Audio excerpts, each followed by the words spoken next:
My name's Rachel, and at this very moment, I'm sprawled on my bed with my laptop propped open, eyes glued to Luigikid's latest video on YouTube. Luigikid gaming has been my go-to ever since I stumbled into this bizarre, supernatural war with demonic SpongeBob and his army of corrupted cartoon minions. I even managed to drag Ash from GT Live into this mess, a feat I'm weirdly proud of, considering how hard it is to convince anyone that a psychotic, bloodthirsty SpongeBob is a real threat. Still, even as Luigikid's familiar accent fills the room, my mind drifts to Brandon, my boyfriend and partner in all things weird. He's out there right now, probably charming his way into alliances with Markiplier and Cork-Skin, trying to build a coalition of YouTubers to fight back against this growing horror. I wonder how he's doing, if he's safe, if he's found them yet, or if he's run into any more twisted versions of our favorite games. Suddenly, something in the video jolts me from my thoughts. The screen flashes, and the video's title looms in bold, frantic letters, "Save me." It's not just clickbait, the desperation in those words feels real, almost tangible, like a hand reaching through the screen. My curiosity wins out over my nerves, and I hit play. Instantly, everything tilts. My room dissolves. My body feels like it's falling, spinning, and then, just like that, I'm sucked straight into the video itself. The world around me is warped and wrong, a cartoon landscape gone rotten. It's the kind of place you'd see in a cursed Mario fan game, the ones Luigikid always laughs about until the jump scares start. Everything here is vibrant but off, the colors too intense, shadows pooling in corners where they shouldn't exist. Not this shit again. I'm so done with Mario, I groan, my voice echoing weirdly in this place. I can't help but remember the last time I got dragged into a game world, trapped inside a haunted Super Mario Bros. 3 cartridge, powerless until Brandon risked everything to save me. As if that wasn't enough, we'd once been forced to fight a council of alternate universe Marios in a glitched-out Smash Bros. Arena. I still remember the sickening moment Link decapitated me, the surreal cold before Brandon stuffed a one-up mushroom in my mouth, yanking me back to life amid the chaos of Master Hand and Crazy Hand's rampage. We thought we'd survived the worst, but then Hitman Mario, the last, most ruthless member of the Mario Council, burst through our door like a nightmare made flesh. He hurled us into the pixelated hell of the original Super Mario Bros., beating us down with a fury I'd never felt before. For one shining moment, adrenaline and rage brought us to a Super Saiyan high, and it seemed like we might win. But Hitman Mario was relentless, gobbling every power-up, closing portals, and systematically erasing Mario worlds like he was deleting corrupted save files. Just thinking about it makes my head throb, but there's no time to dwell on the past. Luigikid needs help, and if there's one thing I've learned, it's that you don't leave your friends trapped in digital hellscapes. I pick myself up and start moving, the haunted landscape pressing in on all sides. The ground squelches under my feet, and the sky is a sickly yellow, like someone smeared mustard across the clouds. In the distance, I spot the iconic castle, its turrets twisting into unnatural angles, flags flapping in a wind that smells faintly of rot. I sprint towards it, leaping over pits where the ground falls away into endless darkness. Suddenly, my path is blocked by a toad. But this isn't the cheerful, squeaky-voiced helper from my childhood. Its skin is a harsh, angry red, and its eyes are blank, unblinking voids. For a moment, it just stands there, radiating malice. Then, with a sound like snapping twigs, its body stretches, arms and legs elongating in grotesque proportions, joints bending backwards, lips pulling back in a silent scream. The sight of it is so profoundly wrong that tears spring to my eyes, hot and sudden. I haven't cried in years, but now I'm sobbing, the terror clawing at my chest.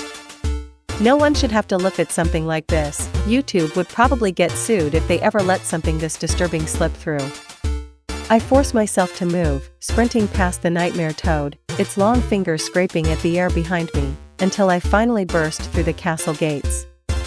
The interior is an absolute wreck, torches flickering with blue-green fire, shadows twisting on the walls, the air thick with the scent of decay and something sweet, like rotting peaches. Right in the center of the throne room, evil Princess Peach lounges on her twisted throne, her eyes glowing red, her dress stained with something that definitely isn't cake frosting. In front of her stands Mario, only this Mario's face is split in a permanent, jagged grin, his overalls stitched together with black thread. Behind him, crammed into a tiny iron cage, is Luigikid, his face pale and desperate. "You think you can stop us?" Mario growls, his voice layered with static. Peach giggles, the sound sharp and brittle. "You're in way over your head, sweetie." I swallow hard, but force myself to smirk. "Oh, really?" In a move that surprises even me, I reach behind me and yank a fire flower out of thin air. Honestly, it feels like I just pulled it out of my own butt, but I don't have time to question cartoon logic. "No, wait." Mario cries, but it's too late. I shove the flower into my mouth and swallow. For a second, nothing happens. Then Mario starts laughing, the sound escalating into a manic, echoing cackle. "That was a poisoned flower, disguised as a fire flower," he sneers. Almost instantly, my stomach lurches, blood gushes from my mouth, and my heart pounds so hard I think it might burst. My vision blurs, my limbs go numb, and I know, I'm dying. Through the haze, I spot a cluster of one-up mushrooms dangling from Peach's belt, glowing an eerie green. Luigikid starts screaming, slamming himself against the cage bars. Mario and Peach step forward, jaws unhinging, their mouths stretching impossibly wide, teeth glistening. I can't even scream. My body is racked with agony, every muscle spasming, every nerve on fire. Holy shit, they're going to eat me, I manage to choke out, panic surging through the pain. But somewhere deep inside, I find a last reserve of strength. I think of Brandon, of everything we've survived, of the friends depending on me. With a desperate lunge, I snatch the one-up mushrooms from Peach's belt and shove them into my mouth, chewing and swallowing even as black spots dance in my vision. The effect is instantaneous. The pain vanishes, replaced by a rush of energy that makes me feel invincible. Who wants to see me pull a gun out of my ass? I shout, adrenaline making me giddy. With a dramatic flourish, I reach behind me and somehow produce my trusty shotgun, the Mario Killer. It's heavy, familiar, and absolutely loaded. I don't hesitate. I unload both barrels on Mario and Peach, the echo of the blast reverberating through the castle like thunder. Their bodies twist and warp, shattered by the force, their screams fading into silence as they're dragged back into whatever hell they came from.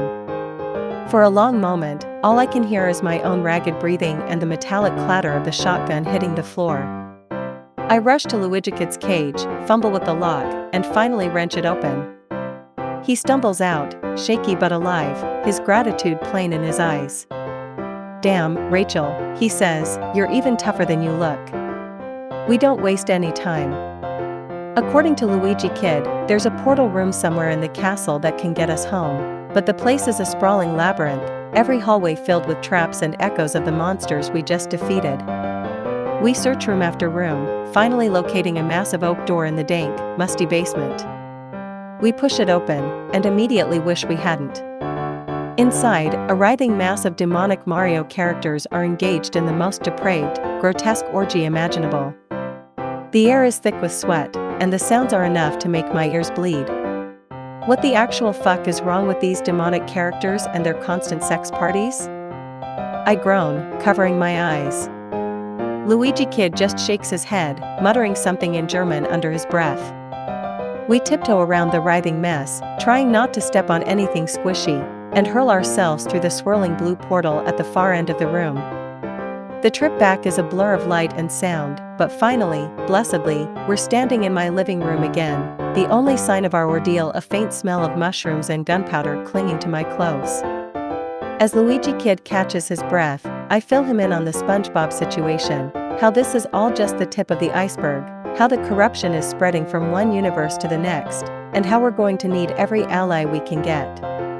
I tell him I'll call when it's time, that he's officially part of our ragtag resistance. "Another one recruited," I whisper, feeling a surge of hope for the first time in days. I watch Luigikid head out, determination in his step, and then turn towards the door, wondering if Brandon's back yet, if he's managed to find Markiplier and Quark Skenshin, or if he's halfway across another nightmare, fighting his own battles. Either way, I know one thing, we're not alone in this fight anymore.